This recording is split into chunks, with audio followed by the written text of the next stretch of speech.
नमस्कार, मी Namdev Kamble. JMA news bulletin मध्ये आपले स्वागत आहे. आपण पाहत आहात JMA न्यूज.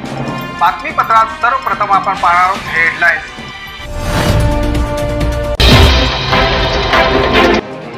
आता सरकारला तीर्थक्षेत्रावर जाण्याची वेळ. मुख्यमंत्री तीर्थदर्शन योजनेवर नाना पटोले बरसले. मनोज जरांगे हे राजकारणाचे केंद्रबिंदू. येत्या 10 दिवसात ब्रेकिंग न्यूज मिळणार. 17 मोठं वक्तव्य. तुमची अश्लील व्हिडिओ क्लिप आमच्याकडे. बीडच्या माजी आमदाराला धमकी. 2 जणांना अटक. मुंबईतील कॅफे मालकाला खाकीचा धाक दाखवून लुटलं. 2 आरोपींना दिल्लीमधून अटक. मुंबईतील नीटच्या विद्यार्थ्यांची फसवणूक करून पळून गेलेला फरार क्लास मालकाला कर्नाटकातून अटक.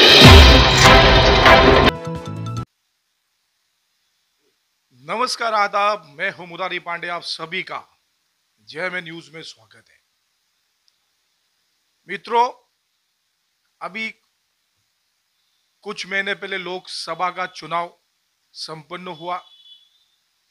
अब इस महाराष्ट्र में 288 सीटों पे चुनाव विधानसभा का होना बाकी है. लेकिन हम बात करेंगे मुंबई प्रदेश की, और उस मुंबई प्रदेश में 28 लाख उत्तर भारतीय मतदाता है. लेकिन 28 लाख उत्तर भारतीय बहुसंख्यक वर्ग जो उत्तर भारतीय समाज का रहता है, उसकी कितनी महत्वपूर्ण भूमिका इस उत्तर मुंबई की राजनीति में है. जब भी विधानसभा का चुनाव करीब होता है, लोकसभा का चुनाव करीब होता है, चाहे नगर पालिका का चुनाव करीब होता है, तब भी हर पार्टियां अपनी अपनी तरफ से उत्तर भारतीय मतदाताओं को प्रभावित करने के लिए अपने अपने तरीके से कार्य करती रही है. लेकिन जब टिकट देने की बात आती है तो कहीं ना कहीं उन उत्तर भारतीय समाज को पूरी तरह से नजरअंदाज कर दिया जाता है, जिसका आपने पिछली लोकसभा के चुनाव में देखा. 28 लाख उत्तर भारतीय बहुसंख्यक मतदाता होने के बावजूद भी एक भी उत्तर भारतीयों को लोकसभा के चुनाव में ना तो कांग्रेस ने टिकट दिया, ना तो भारतीय जनता पार्टी ने टिकट दिया. उन्हीं सभी विषयों पर मेरे साथ आप देख पा रहे होंगे एक युवा नेतृत्व, कुशल वीर चिराग गुप्ता. आप इन देख पा रहे होंगे, इनकी पोशाक से आपको नजर आ रहा होगा एक बहुत ही दमदार छवि रखने वाले ऐसे कुशल वीर की भावनाएं हम जानने की कोशिश करेंगे कि उत्तर भारतीय मतदाताओं को लेकर उनकी क्या भावना रही है और क्या कुछ कहना चाहते हैं. कुशल वीर जी, आपका स्वागत है. बहुत बहुत धन्यवाद. आप एक भाजपा के युवा नेता के रूप में अपने प्रभाग में जाने जाते हैं. जी, आपने देखा होगा लोकसभा का चुनाव खत्म हुआ, 6 लोकसभा के चुनाव में एक भी उत्तर भारतीय को टिकट नहीं दिया गया. जी, 28 लाख मतदाता है मुंबई में, उत्तर भारतीय बहुसंख्यक. मैं माइनॉरिटी की बात नहीं कर रहा हूं. हाँ. उसके बावजूद भी 36 विधानसभा आती है. जी, विधानसभा का चुनाव 2-4 महीने में हो भी जाएगा. जी. क्या लग रहा है कि कितने उत्तर भारतीयों को भाजपा टिकट देगी? दरअसल मैं एक बात कहना चाहता हूँ आपसे कि जो है इस बार मनमाफिक परिणाम न आने का एक बड़ा कारण हो सकता है उत्तर भारतीयों की नाराजगी.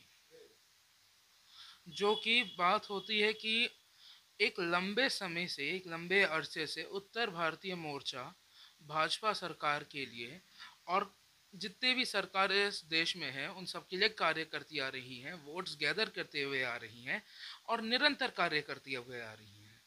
तो यदि उनको उनका मन माफिक जो उनके हृदय में एक भाव है कि हाँ, यदि हमने इनकी मदद करी है तो हमें सामने से कोई प्रोत्साहन मिलेगा, लेकिन यदि वो नहीं मिलता है तो ऐसे परिणाम आना कई बार लाजमी हो जाता है.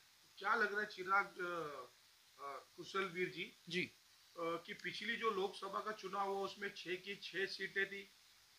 6 सीटों में 5 सीटें गंवानी पड़ी भाजपा के सहयोगी दलों को और भाजपा को. तो क्या कारण रहा है? कहीं उत्तर भारतीयों की नाराजगी कहीं ना कहीं इसका कारण हो सकती है. सिर्फ उत्तर भारतीयों की नहीं, कई सारे अलग अलग कारण हो सकते हैं इन बातों के, लेकिन वही बात है कि यदि उत्तर भारतीयों से अगर सपोर्ट लिया है तो रिटर्न में भी सपोर्ट देना होगा। सपोर्ट जो बात है कि वो उत्तर भारतीयों के मुताबिक नहीं दिया गया जैसे मिलना चाहिए था, सीट्स नहीं दी गई जैसे देनी चाहिए थी, तो वो एक बड़ा कारण हो सकता है। जी हाँ, बिल्कुल सही कह रहे हैं, वो नाराज़गी एक बड़ा कारण है इस बार के मनमाफिक परिणाम नहीं आने का। क्या लग रहा है कि अभी जो आने वाली विधानसभा का चुनाव है महाराष्ट्र की, हाँ, मुंबई की 36 विधानसभा क्षेत्र है, हम्म, उन 36 विधानसभा क्षेत्रों में कई उत्तर भारतीय बाहुल्य विधानसभा क्षेत्र आते हैं जहां पर उत्तर भारतीय समाज के लोग बड़ी संख्या में रहते हैं और उनकी निर्णायक भूमिका रहती है मतदान में काफी ज्यादा। तो क्या लग रहा है कि भाजपा की तरफ से कितनी सीटें उत्तर भारतीयों को इस मुंबई में मिलनी चाहिए 36 विधानसभाओं में?